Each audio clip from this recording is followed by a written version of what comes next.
Peace, everybody. Moon Sahana here with Beyond Clouds. Just very quickly, I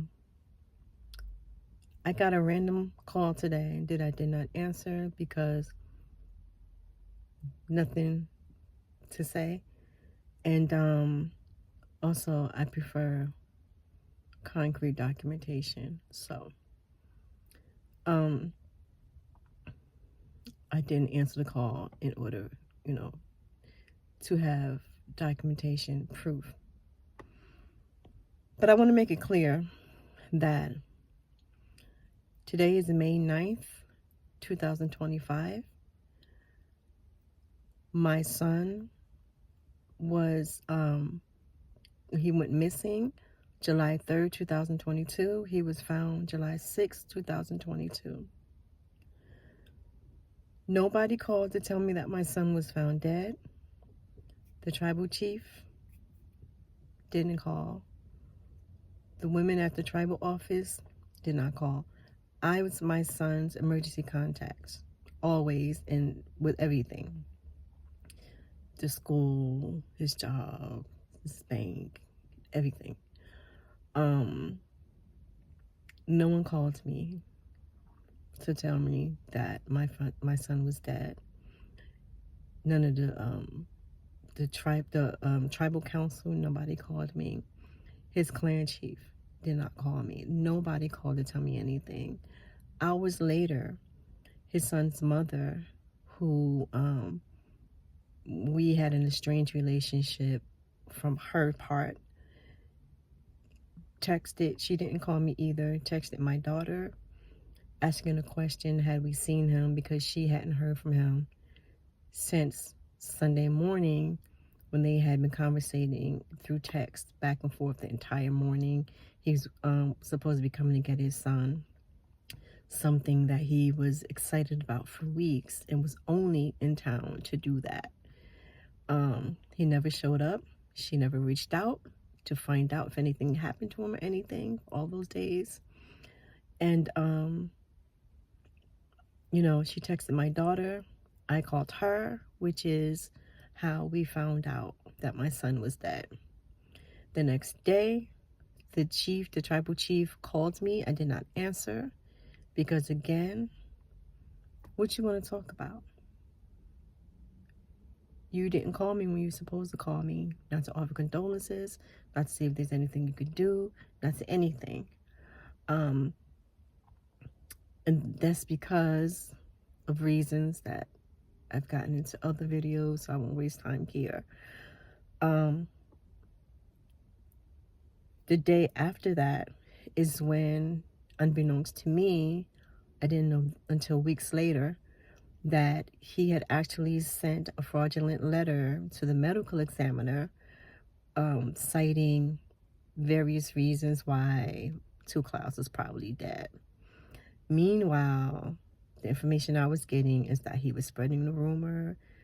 In fact, from that afternoon, because when I called one of my very good friends who is known to everybody as Two Clouds' uncle, after I got off the phone screaming to him, telling him that Two was found dead, I didn't know that immediately after he called the tribal chief, who immediately told him, who is family, that Two Clouds was drunk, fell out the boat, and drowned.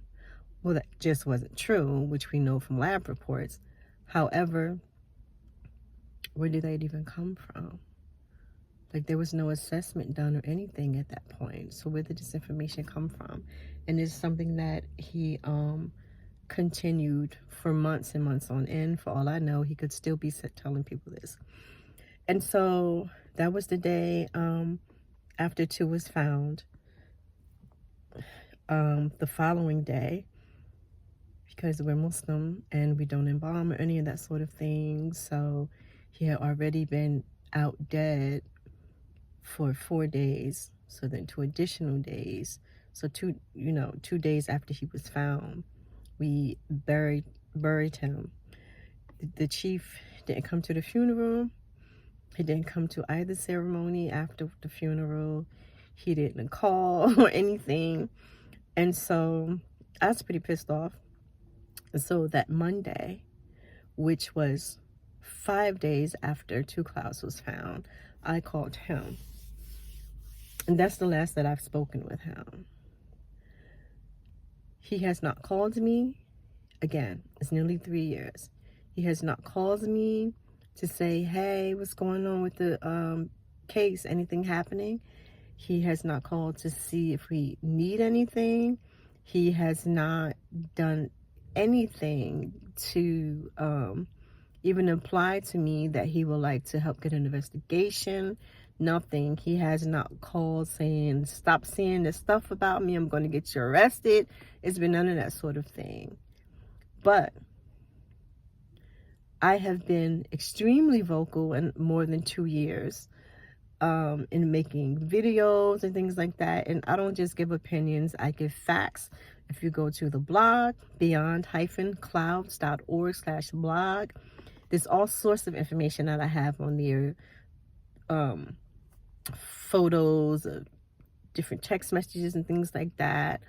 The letter that he sent. I think I may have I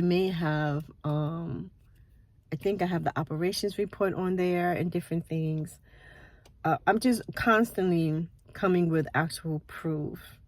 And unbeknownst to you all, because I don't put everything on social media, but I do a whole hell of a lot behind the scenes. And I have been filing complaints and, reaching out to different world organizations. This thing ain't going away. Ever. It's never, ever going away. My intent, if New Jersey had a death penalty, I would absolutely be going for the death penalty. But since they do not, I want them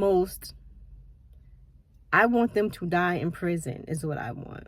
I don't care how old anybody is. I don't care if they got kids at home. I don't care about any of that.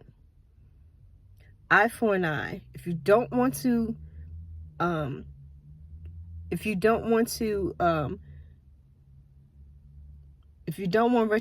retribution taken from you, then it's quite simple. Don't go around murdering people. I mean, it's not really a hard thing to do.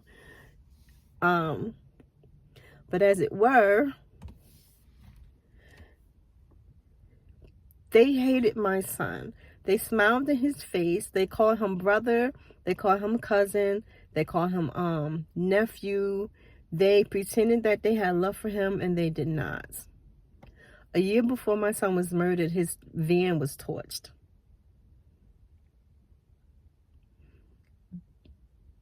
People been coming at him. He went through a lot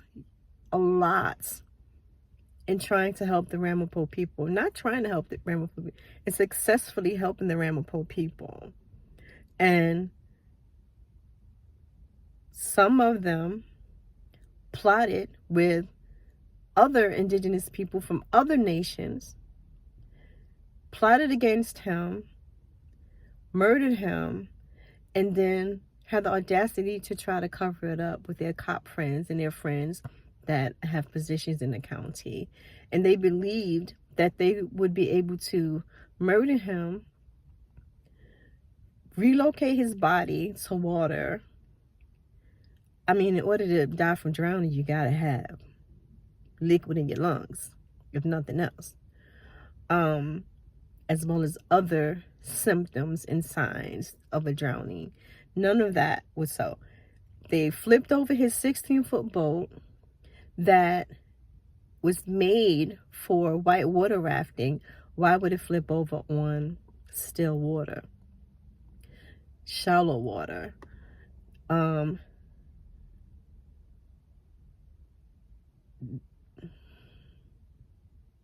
Suffice to say, this little lame attempt to contact me with pseudo information does nothing. I am committed to having those who murdered my son, destroyed my family, and the lives of my descendants, you're going to pay.